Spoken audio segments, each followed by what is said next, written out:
But we begin with that story only on 10 News, a growing sense of anxiety amid a trail of broken glass in one neighborhood in La Mesa. Residents waking up this morning after seeing their car window shot out. Our 10 News reporter Michael Chen found out some worry if the crimes are tied to others. Well, between me and the camera, there should be two windows on this SUV. They are not down, they are gone. This is the sight greeting many I'm kind of pissed off. who woke up She came back in screaming. and went to their vehicles on Harbison Avenue. And this is what we found. The back window of Brian O'Reilly's Honda Pilot shattered by a BB. This is $500. A few blocks away, I'm extremely frustrated, more broken glass. puzzled as to why this is happening. Brent Draper heard it happen. Last night about 10:30, I was in the backyard doing some work and I heard a smash. So I came running down the sidewalk here and walked out to the street to see if I could see a car. And I heard a car speeding away southbound on Lois Street. Even in the dark, he saw the glass. I saw that the back of my vehicle had glass all over the road. On the same street, 6 other vehicles targeted with a BB gun in the last 2 nights. Several weeks ago in the same area, Kind of sad. It kind of did ruin my birthday. I'm not gonna lie. 22 different drivers walked to their cars and found their tires slashed, leaving many to wonder if those crimes are linked.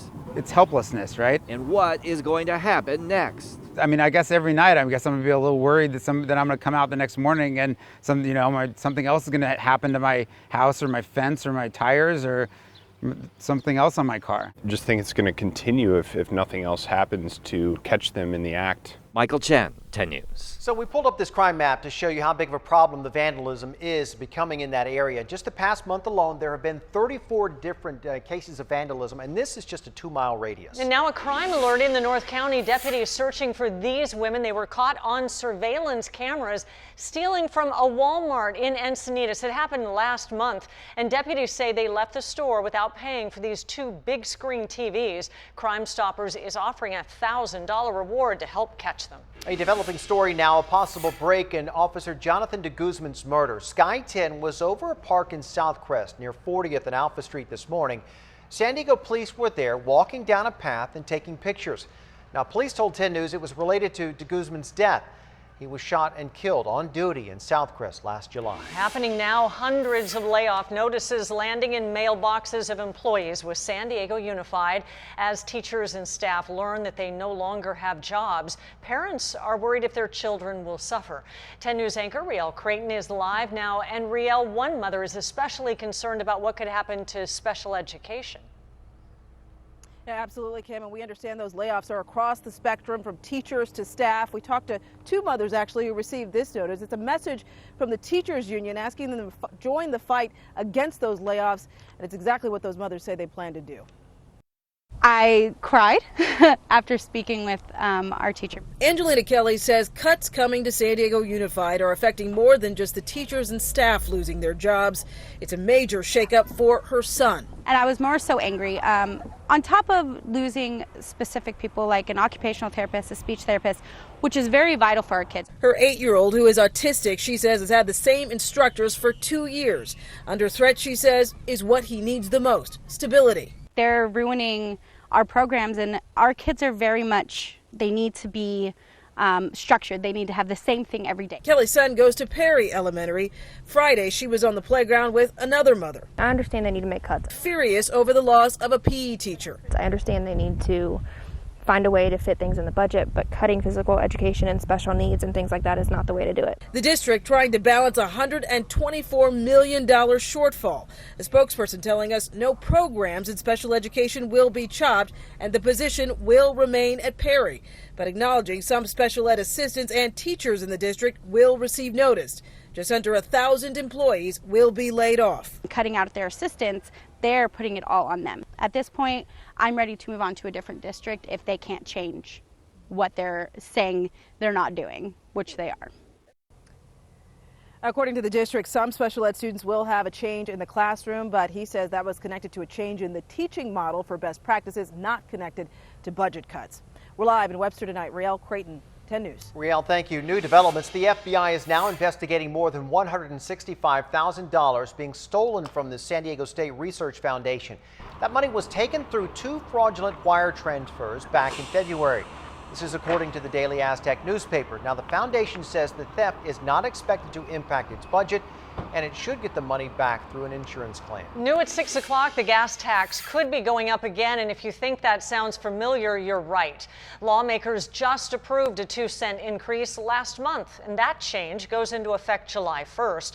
This new proposal, hard pill to swallow, would increase the gas tax by another 12 cents over the next 3 years, and people with electric cars will have to pay a $100 annual fee. It goes on. The bill would also increase car registration by $38. The extra money will go toward road repairs. All right, Kim, Brian Shlonsky here in the 10 News Live Center with some breaking news coming in from San Francisco. And right now, hostage negotiators and the bomb squad out there in the streets. This is the Mission District. Here's what's going on. There's a gunman barricaded inside the Crown Hotel. Right now, you see streets have been shut down. People told to stay inside. We have actually some videos and photos people have taken after they were told to stay inside restaurants in this area. You see police coming into restaurants talking with people. And look at this. At one point, people were evacuated. This video here shows the mad scramble, people trying to get out of this area. This is really bizarre how this whole thing started. Apparently, the manager of a building down here was going door to door telling tenants they would be spraying pesticides in that building. That tenant pulled a gun. That's what got police there. And now you see kind of chaotic there in the streets. They had the big Bearcat there and hostage negotiators. So far, no shots fired. But at last check, that gunman still barricaded inside the Crown Hotel. Back to you. I'm 10 News reporter Grecia Aguilar in Terrasana, where a 16-year-old was killed by a hit-and-run driver. Police say it happened close to midnight as the victim and a friend were crossing Santo Road. The friend jumped onto the center median to avoid being hit.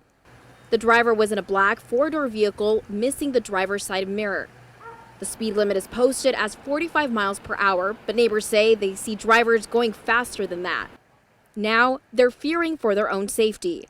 It does make it a little harder to want to run, like going from my house to my mom's house here. I mean, it's a little scary. Grecia Aguilar, 10 News. New details on a man police shot and killed at a sports complex in Huntington Beach. Officers say that man was chasing children with a bat and a broken bottle. Several terrified parents called police last night, telling them someone was threatening their kids. So officers showed up and told the man to drop the weapons, but he ran instead into the bleachers. One of our parents is standing there in the bleachers. She's frozen. She couldn't even move. So it looked like the guy was going to go and do something to her. Well, that's when officers opened fire, killing the man. No one else was hurt. And another man now faces murder charges after a body was found at a construction site in Oceanside. Police say that Mikhail Schmidt was arrested just last night. He's accused of killing Jacob Bravo, whose body was found yesterday. Police say there were signs of trauma, but it's still not clear how he died. New video showing a thief targeting grocery shoppers. This happened in Clovis, but it happens all the time here in San Diego. You got to watch that guy right there. He's next to the cart. It's the woman's cart. While her back is turned, he appears to grab something and he put it in his bag, and then he calmly just walks away. Police released the video to remind shoppers to keep a close eye on their belongings. No doubt. A little boy in Fresno could be in some big trouble, and not just with his parents after pointing a laser at a plane. B13551 7th Street Parlor, Break Parlor, PD. Well, that's the Fresno County Sheriff's plane calling out the boy's address. The 10-year-old pointed a laser at that plane, and deputies tracked him down in seconds just using their GPS system.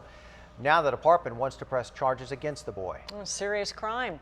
And don't be alarmed if you see smoke coming from Camp Pendleton this weekend. Firefighters are burning debris today, but because the debris is still damp from the recent storms, the smoke may be visible all weekend as far south as Oceanside. New at 6, lifeguards in San Diego are considering breaking away from the fire rescue department to speed up response times. Its union leader, Ed Harris, wrote an op-ed for the OB Rag saying that water rescue calls get routed to the fire department instead of going directly to the lifeguards. Harris says it costs taxpayers more to send fire engines to those calls, and it takes longer for lifeguards then to show up. But San Diego's fire chief says creating a new department for lifeguards would be even more expensive and wouldn't make anyone any safer. San Diego is hosting doctors. They're researching a link between sports injuries and the brain disease known as CTE. They were in town today for the Scripps Health Brain Injury Rehab Conference near Mission Bay. Being discussed, a $16 million study by the National Institutes of Health to diagnose CTE in NFL players. Currently, doctors can only diagnose it after a player dies. The GOP healthcare plan is sure to be a hot topic when a trio of local lawmakers meet with voters this weekend. Congressman Darrell Issa, who you see there, is holding a town hall at the Junior Seau Beach Community Center in Oceanside from 8:30 to noon. Congressman Duncan Hunter's town hall will be at the Main Stage Theater in Ramona starting at 10 in the morning. And Congresswoman Susan Davis is meeting with voters from 10 to 11:30 tomorrow morning at San Diego State.